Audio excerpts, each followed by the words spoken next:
What would you do if you found a being of pure light collapsed outside an abandoned church at midnight, and in caring for this wounded messenger, you discovered the one truth about Jesus' resurrection that the world has been prevented from knowing for 2,000 years? My name is Thomas Bradley, and I'm a hospice nurse who spent 15 years watching people die. I thought I understood death. I thought I had seen everything. But on a cold October night in 1987, in rural Kentucky, I encountered someone who showed me that everything I believed about death, about Jesus, about the very nature of existence itself, was just the beginning of a far more beautiful truth. October 13th, 1987. 11:47 at night. I remember the exact time because I had just finished my shift at Meadowbrook Hospice and was driving home along Route 421, the winding two-lane road that cuts through the hills of eastern Kentucky.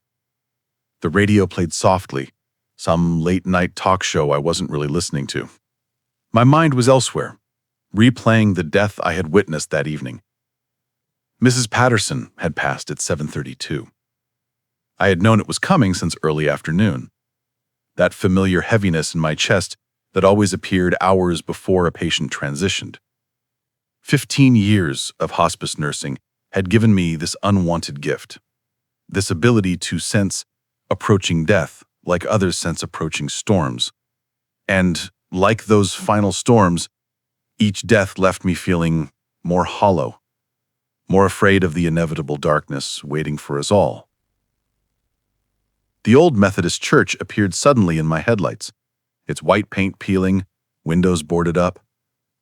It had been abandoned for 5 years, ever since the congregation merged with the larger church in town. I had driven past it 1,000 times without a second glance. But tonight, something made me slow down. A light. Not the reflected glare of my headlights, but a soft golden radiance emanating from behind the building, pulsing gently like a heartbeat made visible. I told myself it was probably kids, maybe vandals with flashlights. I should have driven on. I was exhausted, emotionally drained, wanting nothing more than the numbness of sleep. But something in that light called to me. A warmth that penetrated the cold anxiety that had become my constant companion. I pulled onto the gravel shoulder and got out. The October air was sharp and clean, carrying the scent of dying leaves. My breath formed small clouds as I walked toward the church, my footsteps crunching on frost-stiffened grass. The light grew brighter as I rounded the corner of the building. And then I saw him. A figure lay collapsed against the foundation stones, and the light was coming from his body itself. He was tall, perhaps 6 feet 2 inches, with a form that seemed simultaneously solid and translucent, as if he existed in multiple states at once. His skin, if I could call it that, had a golden luminescence like honey held up to sunlight. But the light was flickering, dimming and brightening irregularly, and I understood with the same intuition that told me when patients were dying that this being was in distress. I froze, every rational part of my brain screaming that this was impossible, that I should run, call someone, do anything except move closer. But my hospice training overrode fear. This was someone in need, and regardless of what he was, I knew how to help people in crisis. "Can you hear me?" I asked, kneeling beside him. His eyes opened and I gasped. They were like liquid gold, swirling with depths I couldn't begin to comprehend. And then his voice entered my mind, not through my ears, but directly into my consciousness. Warm and gentle, despite the obvious pain. "Forgive the intrusion into your thoughts. Thomas Bradley. I am called Zephyr. I am wounded, and I am far from home. The telepathic connection felt as natural as hearing spoken words, yet infinitely more intimate. With his words came emotions, impressions, a sense of vast distances traveled, and a mission of desperate importance. I could feel his energy depleting, like watching a candle burning its last moments of wax. "What happened to you?" I asked, finding it surprisingly easy to think my response, rather than speak it out loud. "I have traveled through dimensions to reach your world, carrying a message that humanity needs to hear. But the transition cost more energy than I anticipated. I am not injured in the way you understand physical harm. I am simply depleted, fading. I need time to rest, to restore in the presence of a consciousness that can help stabilize my frequency." His light flickered dangerously dim, and I made my decision without thinking. "My farmhouse is 3 miles from here. I live alone. You can rest there. You would help me, though you do not know what I am."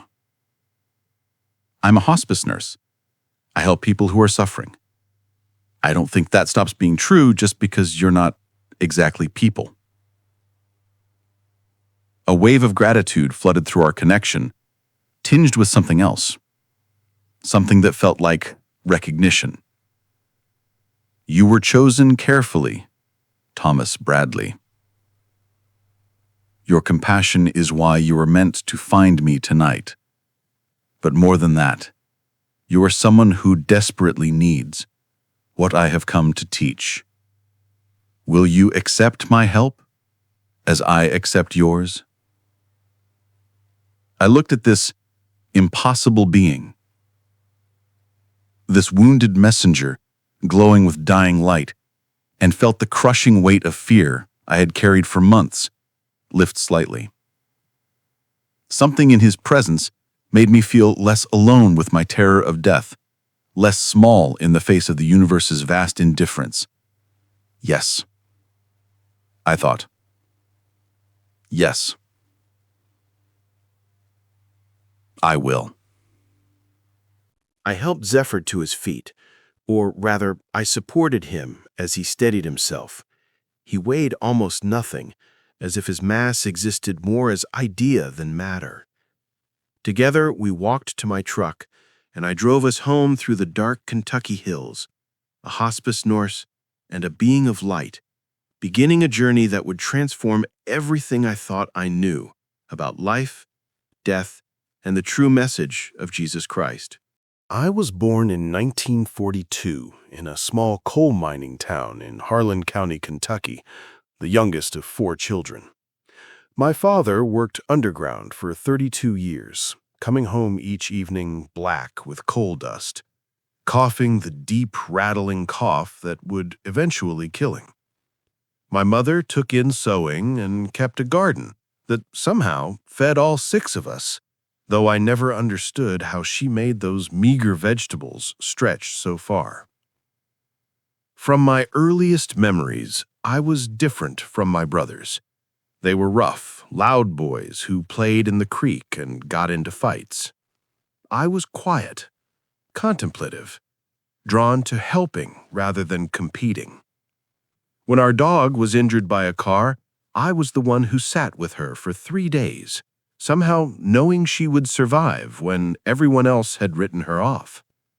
When my grandmother grew sick, I spent hours at her bedside, and I knew the morning she would pass 2 days before it happened. My mother called it a gift. My father called it unnatural. I called it a burden I didn't understand. I went to nursing school in Louisville in 1960, one of only 5 men in my class. The other students whispered about me, wondering why a man would choose such a woman's profession. But I had known since childhood that healing was my calling, even if I didn't fully understand why. I graduated in 1964 and worked in hospital nursing for 8 years, moving through various departments, searching for where I truly belonged. I found it in 1972 when I took a position at the newly opened hospice unit at County General. Death had always fascinated and terrified me in equal measure, and hospice felt like standing at the threshold of the greatest mystery. I was good at it immediately. Patients felt comfortable with me, families trusted me, and doctors relied on my assessments of when the end was approaching. That's when the knowing became undeniable.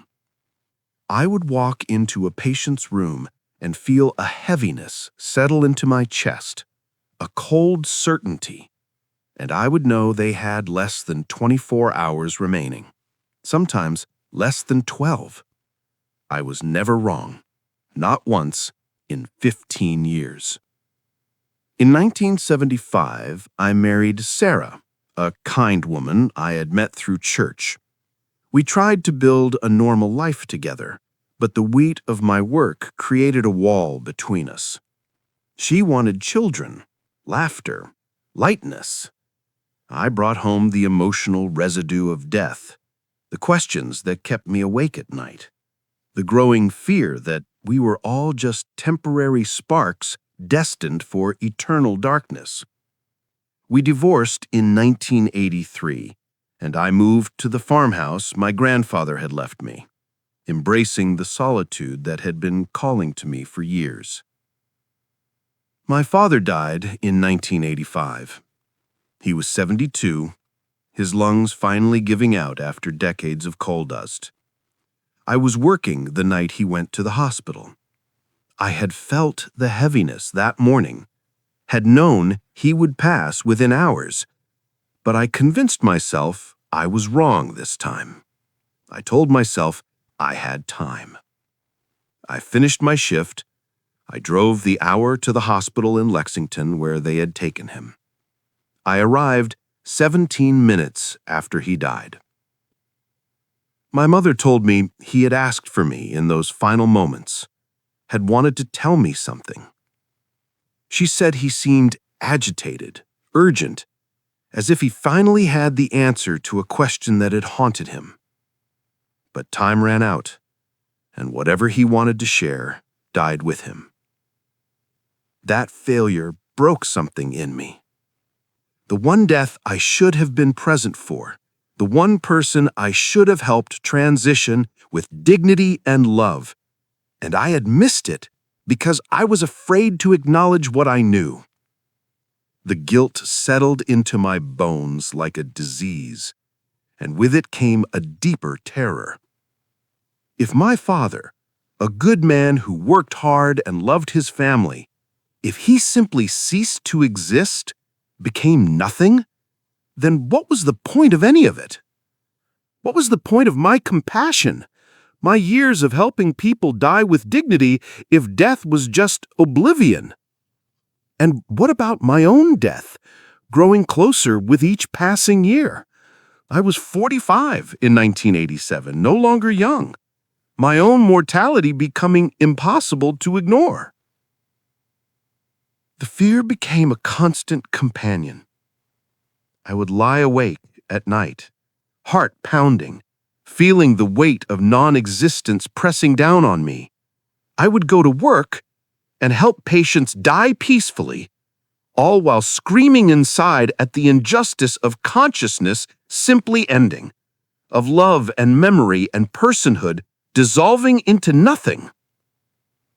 My special ability, that knowing, became a torture. Each time I felt that heaviness, I was reminded that this person, this unique expression of life, would soon be gone forever. And so would I. And so would everyone. An endless parade of extinctions, each one final and absolute. I started avoiding my coworkers. eating lunch alone, taking shifts that kept me away from casual conversation. I couldn't bear their easy laughter, their small concerns, when all I could think about was the void waiting for us all. I stopped going to church, despite being raised Methodist. How could I sing about eternal life when I watched eternal death every single day? In October of 1987, I was seriously considering leaving hospice work entirely, maybe even leaving nursing. The emotional weight had become unbearable. Mrs. Patterson's death that evening, on October 13th, was particularly difficult. She had been a patient for 3 months, a sweet woman who told stories about her childhood and still found joy in small things despite her pain. When she died, I felt the familiar grief. But more than that, I felt rage. Rage at a universe that could create something as beautiful as human consciousness and then simply delete it. Rage at my inability to do anything except watch it happen over and over. Rage at my own cowardice, my inability to make peace with the inevitable. I left work that night drowning in existential despair, driving aimlessly through the dark hills, not wanting to go home to an empty house and another sleepless night of death anxiety. I had no idea that the universe was about to answer every question I had been screaming into the void. I had no idea that finding a wounded messenger behind an abandoned church would reveal the one truth about Jesus' resurrection that would finally set me free from my terror of death. My farmhouse sat on 47 acres of rolling Kentucky hills, isolated enough that my nearest neighbor was over a mile away. The house itself was old, built in 1923 by my grandfather, with wide plank floors that creaked and windows that rattled in winter winds. I had a spare bedroom that I never used, a bathroom with an ancient clawfoot tub, and a kitchen where I mostly heated up frozen dinners. I helped Zephyr inside, supporting his weight, though he felt insubstantial, like holding mist that had somehow learned to take form. His golden light illuminated the dark rooms as we moved through them, casting strange shadows that seemed to exist in more dimensions than they should. "The bedroom is upstairs," I said, then hesitated. "Do you need a bed? Do you sleep the way we do?" His response came with gentle amusement. "I do need rest, though not sleep as you experience it. A quiet space where I can stabilize my energy will suffice. Your spare room will be perfect." I settled him on the bed, which seemed absurd, this being of light lying on my grandmother's old quilt. His glow had diminished to a soft amber, like late afternoon sunlight filtering through honey. I could sense his exhaustion through our telepathic connection, a bone-deep weariness that transcended physical fatigue. I asked what he needed. "I'm a nurse. Tell me how to help you." "Your presence is already helping, Thomas. Consciousness stabilizes consciousness. Your compassionate intention creates a field that allows me to restore my energy more efficiently. But there are practical things as well. Water would help. Pure water. And if you have any crystalline structures, quartz especially, they can serve as energy amplifiers." I brought him a glass of filtered water from the kitchen and rummaged through boxes in the closet until I found a shoebox containing rocks I had collected as a child. Among them were several pieces of quartz crystal, cloudy and imperfect, but apparently sufficient. Zephyr's light brightened slightly when I placed them around the bed. "You understand more than you realize," he said softly into my mind. "Your intuition has always been strong. That's why you know when death approaches. You're sensing the energetic shift as consciousness prepares to transition. You're naturally attuned to frequencies Most humans have forgotten how to perceive.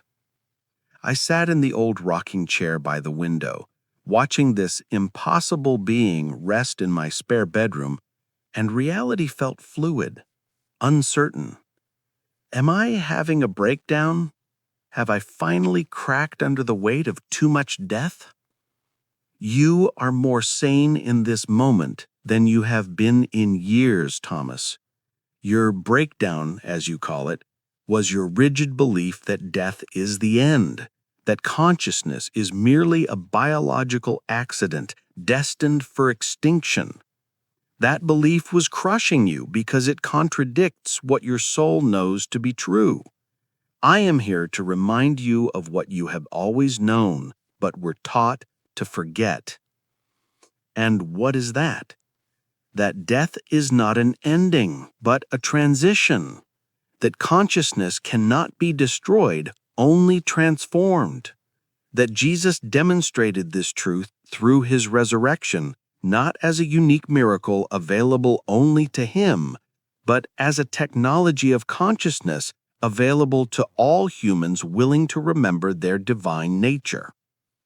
I felt tears on my face without realizing I was crying.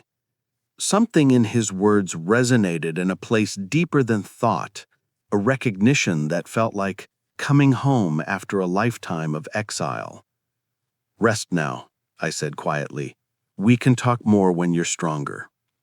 We will talk much more, Thomas Bradley. I have traveled very far to share these truths with you. And you, whether you know it yet or not, have been preparing your entire life to hear them. I left him there, glowing softly in the darkness, and went to my own room. For the first time in months, I fell asleep without fear crushing my chest, without the void calling to me. Something had shifted. Some possibility had opened. And even though my rational mind insisted this was impossible, my heart whispered that maybe, finally, I was about to understand. Zephyr's recovery was rapid. By morning, his golden radiance had strengthened to something like captured sunlight, warm and steady. I found him standing by the bedroom window, looking out at the mist-covered hills, and when he turned to face me, I felt the full force of his consciousness touch mine. Thank you for your care, Thomas. I'm restored enough now to begin sharing why I have come. I had made coffee, clinging to normal routines in the face of the extraordinary. You said something last night about Jesus and resurrection, about consciousness technologies. Yes, sit with me and let me tell you what your religions have hidden, what your churches have obscured, what Jesus actually demonstrated 2,000 years ago. We sat at my kitchen table, morning light streaming through windows, and Zephyr's words began to dismantle everything I thought I knew. Jesus was not the only son of a distant God, unique and unreachable in his divinity. Jesus was a starseed, an advanced consciousness who volunteered to incarnate into human form to demonstrate the true nature of reality and humanity's divine potential. He was a teacher, Thomas, not a savior.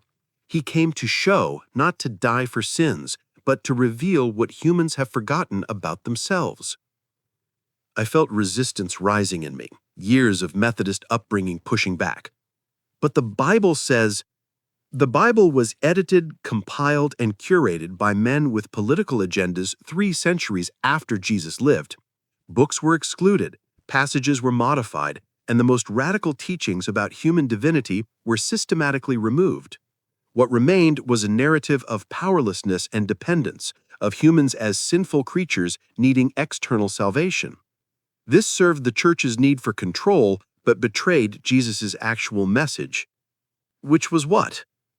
That you are divine consciousness having a human experience.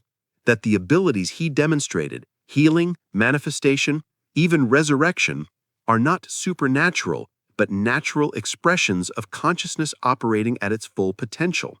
That death is not an ending, but a transition of consciousness from one state to another. And most importantly, that anyone can learn these technologies of consciousness if they remember who they truly are.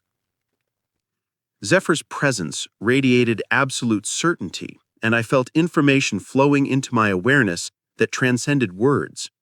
Images, understandings, knowing that settled into my consciousness like memories I was reclaiming rather than learning anew. His resurrection, Zephyr continued, was not about proving he was God's only son. It was about demonstrating that consciousness persists beyond physical death. He deliberately allowed his body to die, then showed his disciples that consciousness can reconstruct physical form, can transition between states, can operate independently of the biological vessel. He was teaching them, showing them through direct demonstration that death is not the end you fear. I thought of Mrs. Patterson, of my father, of the hundreds of people I had watched die. But they didn't come back. No one comes back. They don't come back to physical form because there is no need. Physical incarnation is only one classroom among infinite possibilities. When consciousness transitions out of a body, it expands into greater awareness, into reunion with the broader consciousness field. Jesus came back temporarily to prove it was possible, to demonstrate the technology, to show his frightened disciples that he still existed beyond physical death. It was a teaching tool, Thomas, not a unique miracle. Love as technology, I said slowly, remembering his words from the previous night. Yes, Jesus taught that love is not merely an emotion, but a frequency, an actual energetic vibration that can heal, transform, and transcend death itself. When he healed the sick, he was raising their frequency through the field of love.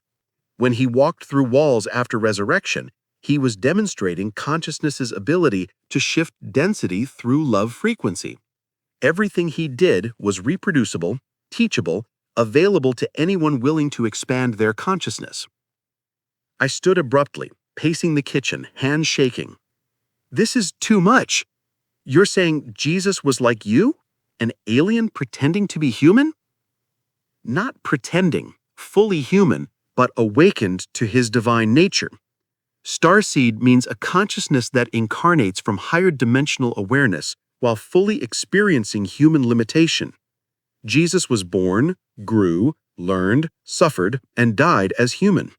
But he maintained connection to his higher consciousness, remembered who he truly was, and used that remembering to demonstrate what all humans can become.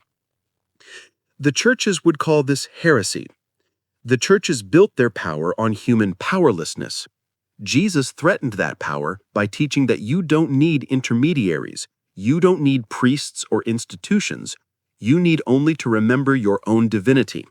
So, they killed him, then turned him into an impossible ideal, an unreachable savior rather than the teacher and way-shower he actually was. They made his message about believing in him rather than becoming like him. I looked at this being of light sitting at my kitchen table, speaking blasphemy that somehow felt more true than any sermon I had ever heard. Why tell me this? Why travel across dimensions to tell a broken hospice nurse that everything he learned in Sunday school was a lie?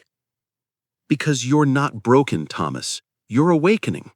Your fear of death is actually your soul screaming at you that the story you've been told is false. And because the work you do, helping people transition, is sacred, you are a death midwife, and you need to understand what you're actually facilitating. When you know death is transition rather than ending, you can help people move through it with grace instead of fear. That's why I've come, to heal your terror so you can fully step into your purpose. By afternoon, I had convinced myself I was having a psychotic break. The rational part of my brain insisted that aliens don't exist, telepathy is impossible, and I was clearly experiencing a mental health crisis brought on by years of accumulated trauma. Zephyr was a delusion, a projection of my desperate need for death to mean something. I told him this, and his response was gentle. Thomas, touch my hand. I did. His skin was warm, slightly electric. Real. Hallucinations can feel real, I argued. Then explain how I knew about your father's death before you told me. Explain how I know you have a scar on your left ankle from a bicycle accident when you were 9. Explain how I can tell you that in your top dresser drawer, beneath your socks, you keep a pocket watch that belonged to your grandfather.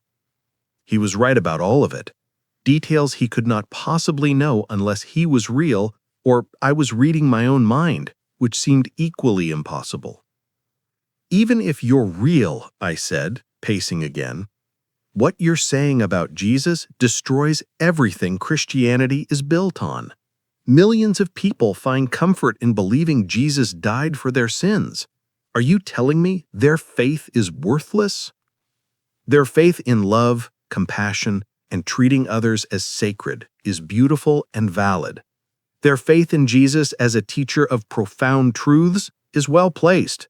But their faith in themselves as powerless sinners needing external salvation keeps them small, keeps them from accessing their own divine abilities. Jesus didn't die to save you from sin. He died because humans fear those who remind them of their own power, and he resurrected to prove that consciousness transcends death. The comfort people find in church can be real without the theology being complete. How do I know your version is true? You say the Bible was edited, but so what? Maybe the editors were right to remove dangerous teachings. Maybe your interpretation is the lie. You know because it resonates with what your soul recognizes as true. You know because the story of powerless humans and an angry God requiring blood sacrifice makes no sense when you actually examine it. You know because Jesus himself said you would do greater works than him, words that only make sense if he was teaching technology rather than claiming uniqueness. Trust your inner knowing, Thomas. It has never steered you wrong. Let's say you're right. Let's say humans have divine potential. I don't. I'm a divorced hospice nurse who couldn't even get to his own father's deathbed in time to see him. I'm terrified of death. I can barely manage my own life. How could I possibly have divine abilities? Your fear is not evidence of unworthiness. Your sensitivity to death, your compassion for the dying, your years of service, these are evidence of a soul that came here specifically to understand transition. You think you're broken because you feel death approaching.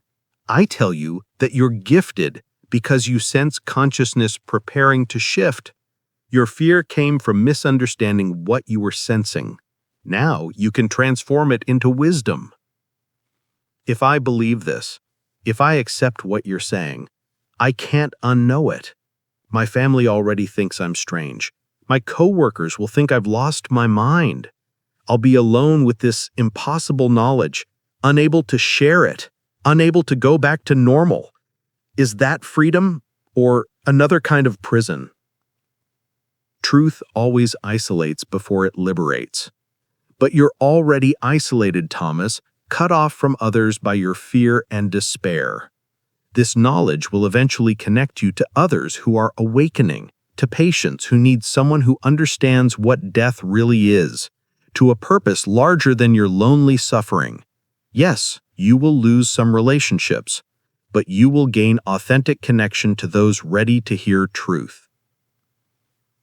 What if tomorrow you're gone, and I'm left with memories of a glowing alien in my house? What if I start talking about Jesus as a starseed and consciousness technology? They'll medicate me. They'll take my nursing license. I'll be that crazy person everyone avoids. How do I live in the world with this? You will learn discernment about when and how to share. You will develop subtle ways to help others without exposing yourself to ridicule. And you will trust that those who need this message will recognize it, while those who aren't ready will dismiss it. Your sanity is not determined by whether others believe you, but by whether you honor what you know to be true. This was the wall I couldn't climb, the fear beneath all other fears. I felt it rising like a dark tide, and I could barely speak around it. If death isn't the end, if consciousness continues, then my father still exists somewhere. And if he still exists, then then he knows I wasn't there. He knows I failed him. He experienced dying alone, afraid, wanting to tell me something, and I wasn't there because I was too cowardly to acknowledge what I knew. If consciousness persists, then he's out there somewhere disappointed in me, and I can never make it right. I was sobbing now, years of guilt pouring out. Zephyr's presence surrounded me with warmth. Thomas, your father is not disappointed. He understands now what he didn't understand then. He sees your lifetime of compassionate service. He knows your fear came from love, not cowardice. And he wants you to know that what he was trying to tell you in those final moments was that he finally understood that death was not the end. He was trying to comfort you, not ask you something of you. Let go of this guilt. It serves no one, least of all, him. Something broke open in my chest, and I wept with a grief that was finally clean. 2 days after our conversation, I came home from work emotionally exhausted. A patient had died that afternoon, and I had felt the familiar heaviness since morning. Zephyr met me at the door, and before I could speak, he said, "You perceived the transition of consciousness at 3:17 this afternoon. Male patient, 71 years old, heart failure. You've been carrying the resonance of his fear in your energy field." I stared at him. "How could you possibly know that?" "Because I can see your energy field, Thomas, just as you unconsciously sense others' fields. Let me show you what you're actually perceiving when you know someone is about to die." He raised his hand, and suddenly I could see it. Threads of light surrounding my body, colors swirling and shifting, with dark, heavy patches around my chest and shoulders. "This darkness is not yours. It's absorbed emotion from your patient. You're an empath, Thomas. You feel others' fear of death and carry it as your own. That's why the work crushes you. You've been carrying the death terror of hundreds without knowing how to release it." He moved his hand through the air near my chest, and I felt the heaviness lift, felt the absorbed fear dissolve like fog in sunlight. Within moments, I could breathe fully for the first time in hours. This is what Jesus did when he healed. He perceived energy fields, identified blockages, and used consciousness to clear them. You can learn this. You can help your patients release fear before transition, and you can protect yourself from absorbing their emotions. In my backyard stood an ancient willow tree that had been dying slowly for 2 years, its branches brittle, leaves sparse and yellowed. I had planned to have it removed, but kept postponing the decision.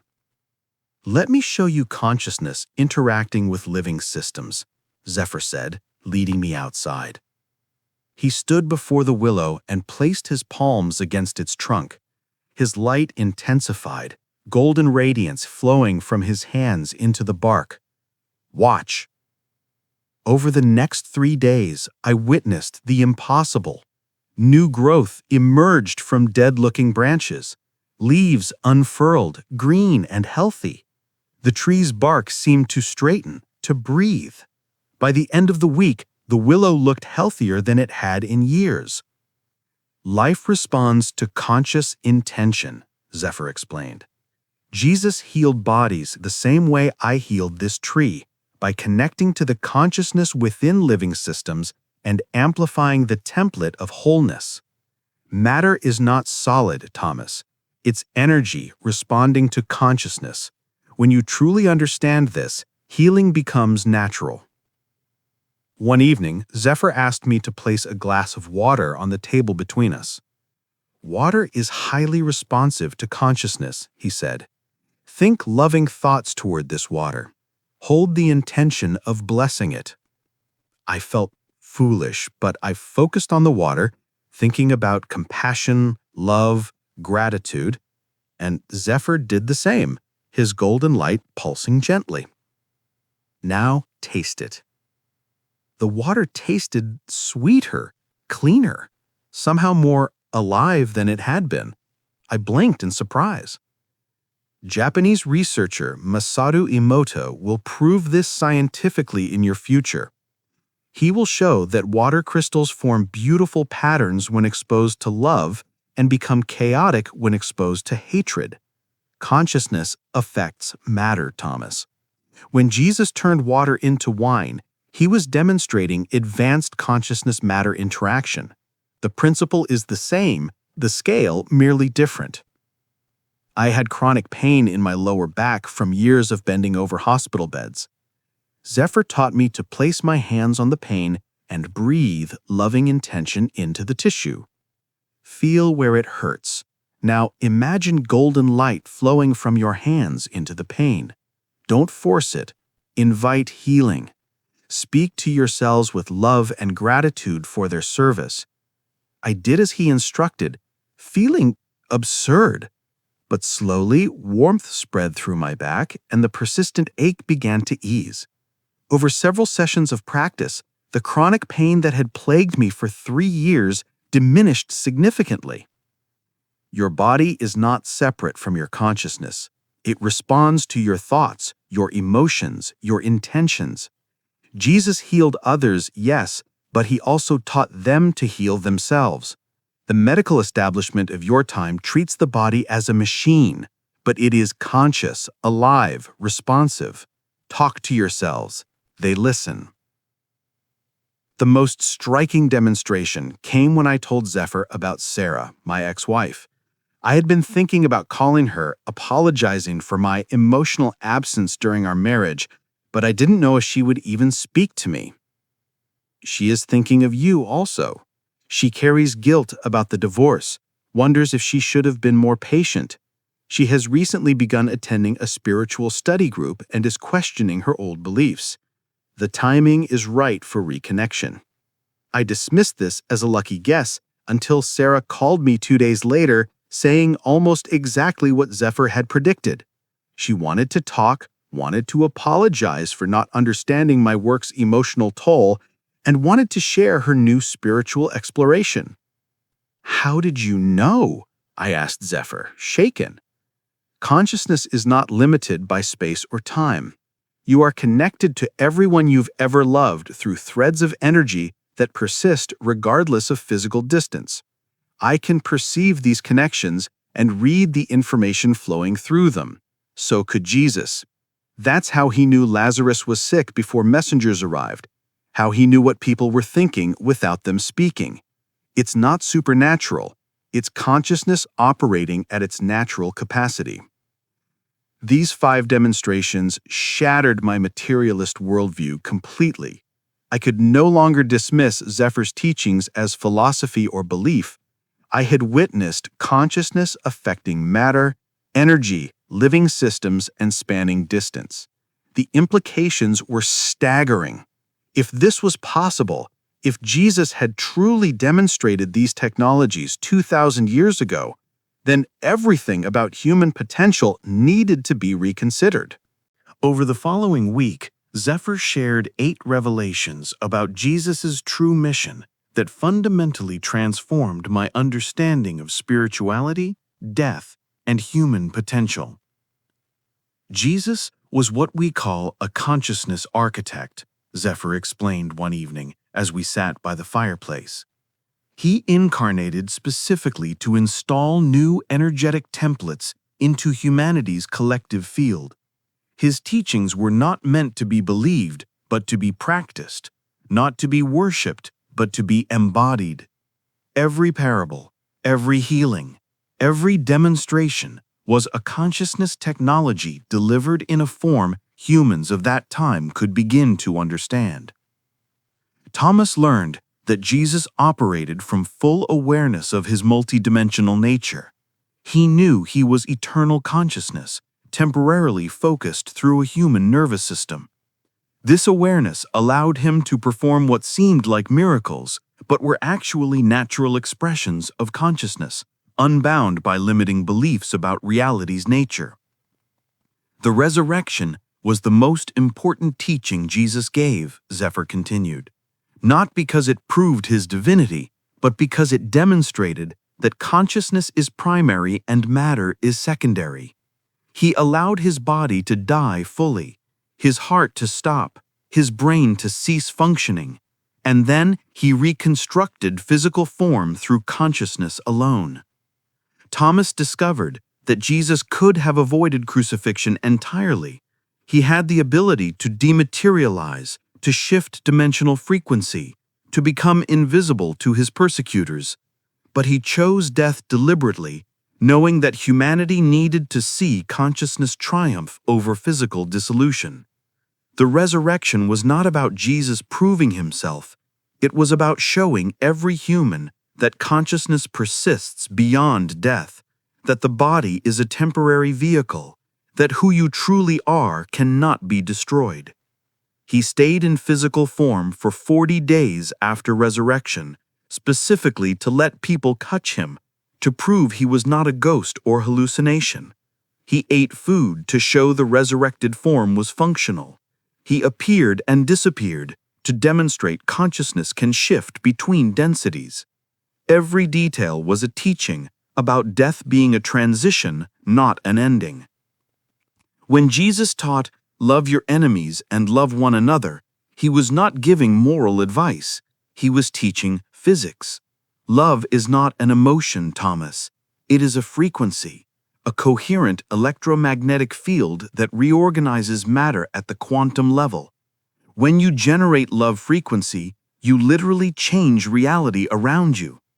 Thomas learned that the heart generates an electromagnetic field 5,000 times stronger than the brain's field. When operating in love frequency, this heart field affects the molecular structure of water, DNA, cells, and even other people's nervous systems. Jesus healed through love frequency. He calmed storms through love frequency. He raised Lazarus through love frequency, saturating tissues and calling consciousness back into the body. Your churches reduced this to sentiment and morality. Jesus was teaching technology. Learn to generate and maintain love frequency, and you access the same creative power he demonstrated. The Council of Nicaea in 325 AD was when Jesus' message was officially corrupted. Emperor Constantine needed a religion to unify his empire, so he gathered bishops to create standardized doctrine. Texts that emphasize human divinity were excluded. The Gospel of Thomas, which contained Jesus' teachings about finding the kingdom within yourself, was buried. The Gospel of Mary, which showed women as equal spiritual teachers, was suppressed. Thomas discovered that reincarnation was removed from Christian doctrine during this same period. Jesus had taught about consciousness returning to physical form multiple times to learn and evolve. But church fathers realized that if people believed they had multiple lifetimes, they would not be controlled through fear of eternal damnation. So reincarnation was declared heresy, and with it went the understanding that death is simply one transition among many. They kept Jesus' love teachings, but removed his empowerment teachings. They emphasized his death, but minimized his resurrection. They made him an impossible savior rather than a replicable way-shower. This was not intentional evil, but rather the inevitable corruption that occurs when spiritual truth becomes institutional religion. Well-meaning people built structures to preserve teachings, but structures require maintenance, which requires money and power, which requires control, which requires keeping people dependent.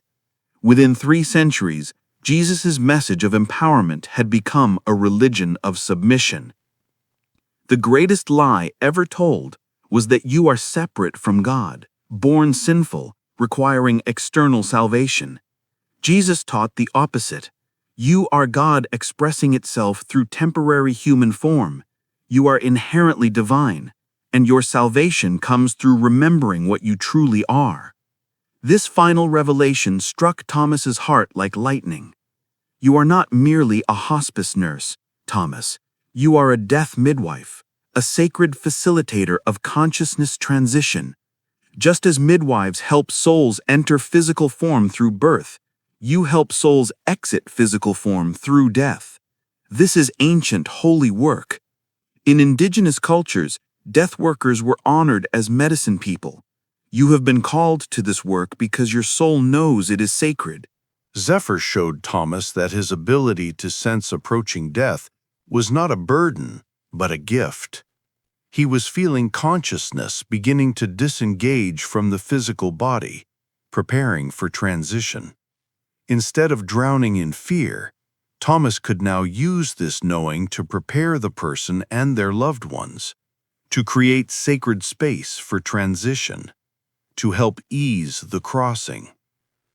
When you understand that death is not the end, your presence at deathbeds transforms. You become a reassuring guide rather than a helpless witness. You can speak truth to the dying, tell them it is safe to let go, that they are transitioning into light and love and reunion. This is why I came to you, Thomas, to free you from death terror so you can fully embody your sacred purpose. Thomas's transformation began with his mind accepting what his heart had already recognized as true. He spent hours reviewing everything Zephyr had taught, testing it against his life experience, his years of hospice work, his inner knowing. The puzzle pieces fit together in a way that church doctrine never had. Jesus as teacher rather than savior, consciousness as primary rather than matter, death as transition rather than ending. It all made sense of what he had witnessed and felt. The second stage came with tremendous grief and relief intertwined. Thomas grieved for the years he had spent in terror, for the patients he had failed to comfort because of his own fear, for his father's death that he had interpreted as failure rather than natural transition. But with the grief came relief so profound it felt like breathing after decades of suffocation. If his father still existed, if consciousness was eternal, if death was merely walking through a doorway, then the weight crushing him could finally be released. As Thomas accepted these truths, his natural empathic abilities strengthened dramatically.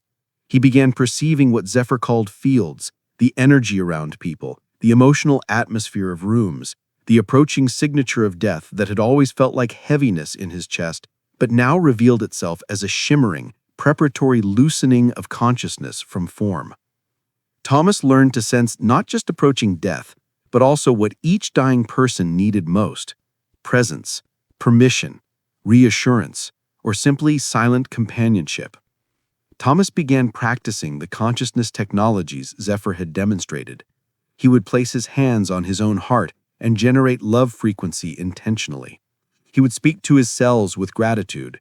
He would practice sensing energy fields and clearing absorbed emotions at the end of each shift.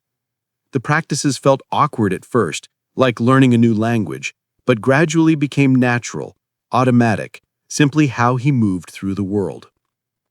Thomas started bringing his new understanding into his hospice work with great subtlety.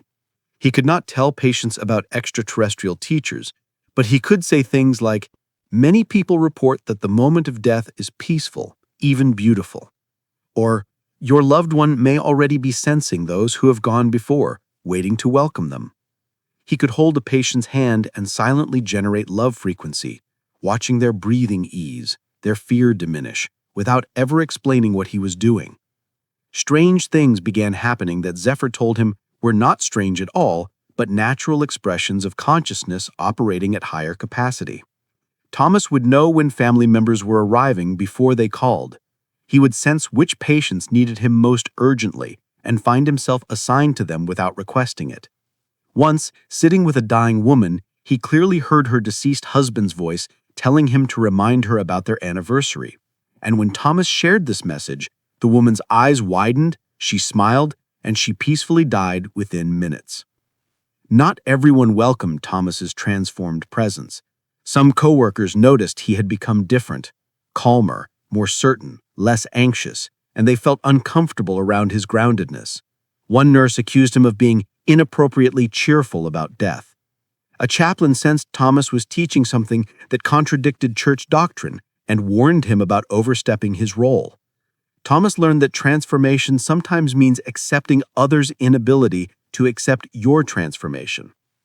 7 months after Zephyr's arrival, Thomas felt called to develop specialized skills in death work. He pursued certification in thanatology, studied Elizabeth Kubler-Ross's work on death and dying, and began facilitating a support group for families of hospice patients. He started writing in journals about consciousness and transition, developing language for concepts Zephyr had shared.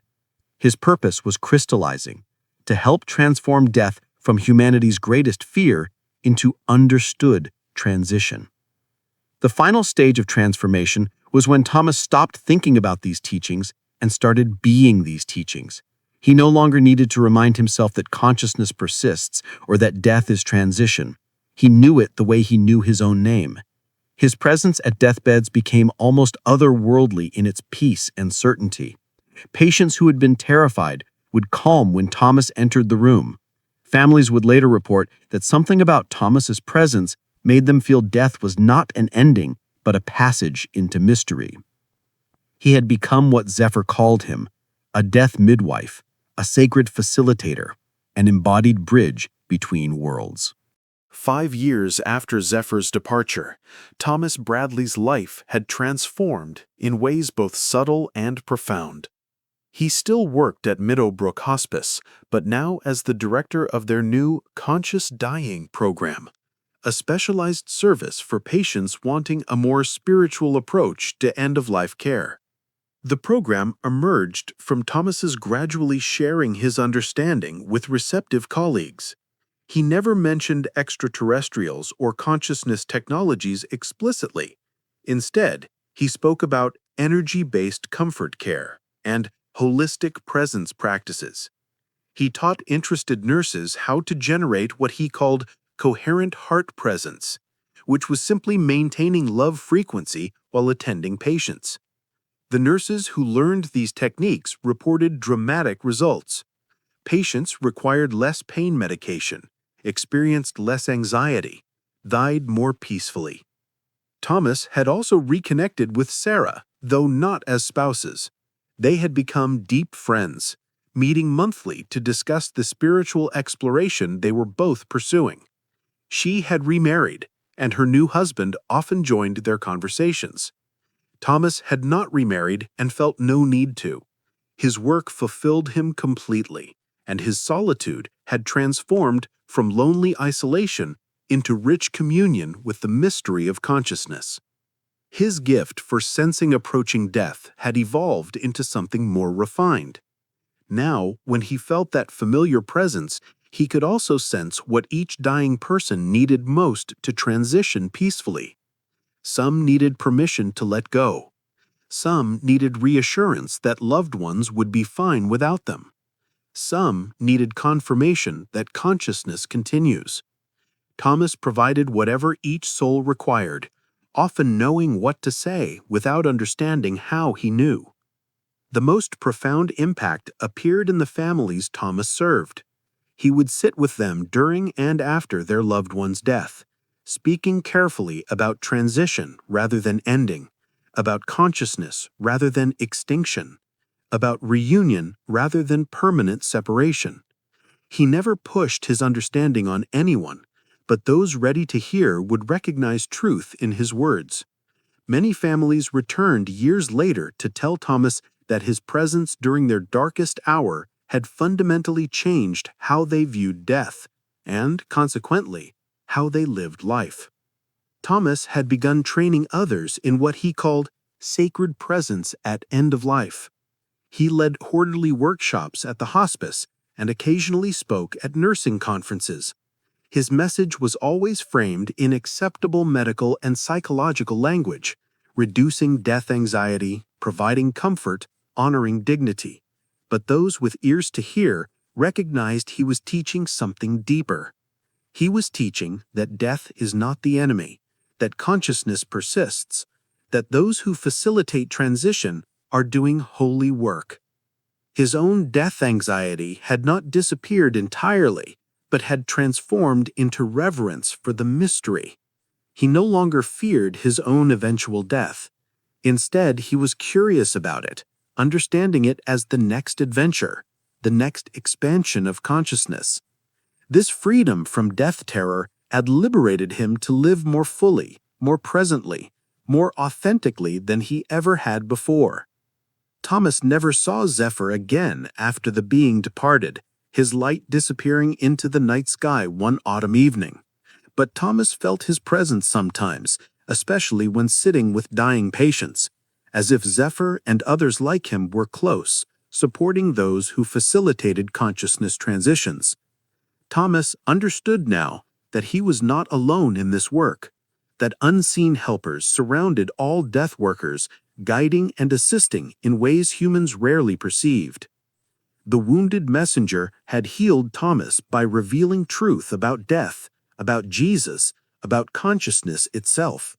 And in being healed, Thomas had become a healer, a light bearer, a bridge between worlds. His 15 years of death anxiety had been transformed into 15 more and counting of sacred service, helping hundreds of souls transition peacefully, teaching dozens of other caregivers to do the same, transforming fear into understanding, one death at a time. You who are listening to this story, you who have listened all the way to this moment, I want to speak directly to your heart. Perhaps you have watched someone you love die and the grief feels unbearable because you believe they are simply gone, erased from existence, never to be encountered again. Or perhaps you lie awake at night, gripped by terror of your own eventual death, the certainty that consciousness will simply end, that you will cease to exist, that all your love and memory and personhood will dissolve into nothing. I am here to tell you what Zephyr told me. That fear is based on a misunderstanding of what you are. You are not a body that has consciousness. You are consciousness that is temporarily focused through a body. Your body will eventually stop functioning, yes, but you, the awareness reading these words right now, the consciousness experiencing life through your unique perspective, you are eternal. Jesus demonstrated this truth through his resurrection. He was not the only Son of God proving his unique divinity. He was an awakened human, showing all humans what they truly are. Eternal consciousness, temporarily playing at being mortal. His resurrection was not about him. It was about you. It was meant to reveal that death is transition, not ending. That consciousness persists beyond physical dissolution, that love and awareness and identity continue in forms beyond what physical eyes can perceive. Your loved ones who have died are not gone. They have transitioned into expanded states of awareness. They are not suffering. They are free from physical pain and limitation, and they remain connected to you through bonds of love that transcend space and time. When you feel their presence, you are not imagining it. When you dream of them, you are not creating fantasy. You are touching the truth that consciousness is not limited by physical separation. And your own death, when it comes, will not be the end you fear. It will be release, expansion, own coming. You will not cease to exist. You will remember what you truly are, infinite consciousness having a temporary human experience. The you that loves, that thinks, that experiences, that is aware, this cannot be destroyed because it is not made of matter. It is made of the same creative consciousness that sources all reality. Are you ready to remember this truth? Are you ready to release the fear that has been crushing you? Are you ready to understand that Jesus came to teach you about your own divine nature, not to be worshipped from a distance, but to be emulated, embodied, recognized as showing you your own potential? This is the message Zephyr traveled across dimensions to share. This is the truth that transformed my life from fear to purpose. And this is the invitation being offered to you right now, in this moment. Remember who you truly are. If Thomas's story resonates with you, if somewhere deep inside you recognize these truths about consciousness, death, and Jesus' real message, then you are ready to awaken to your own divine nature. I invite you to leave a comment below, sharing your own experiences with death, with sensing energy, with questioning traditional religious teachings. Have you felt a loved one's presence after they died? Have you known things you couldn't possibly know through normal means? Have you sensed there was more to Jesus' message than what churches taught? You are not alone in these experiences, and by sharing your story, you help others recognize they are not alone either. Subscribe to Stories of Light for more encounters that reveal humanity's true spiritual nature and the real teachings of ascended masters like Jesus. These stories are not fiction or fantasy. They are testimonies from real people whose lives were transformed by contact with beings of light, who come to remind us what we have forgotten about ourselves. Share this video with someone who needs to hear it. Perhaps you know someone gripping with fear of death, someone who recently lost a loved one, someone questioning their religious upbringing, someone working in hospice or end-of-life care. This message could transform their understanding and free them from the fear that keeps humans small, powerless, and disconnected from their divine potential. The wounded messenger came to Thomas to reveal truth about death and resurrection. But this message is not just for Thomas. It is for you. It is for everyone ready to remember that consciousness is eternal, that love is literal technology, that death is transition, and that Jesus came to show you what you can become when you awaken to your true nature.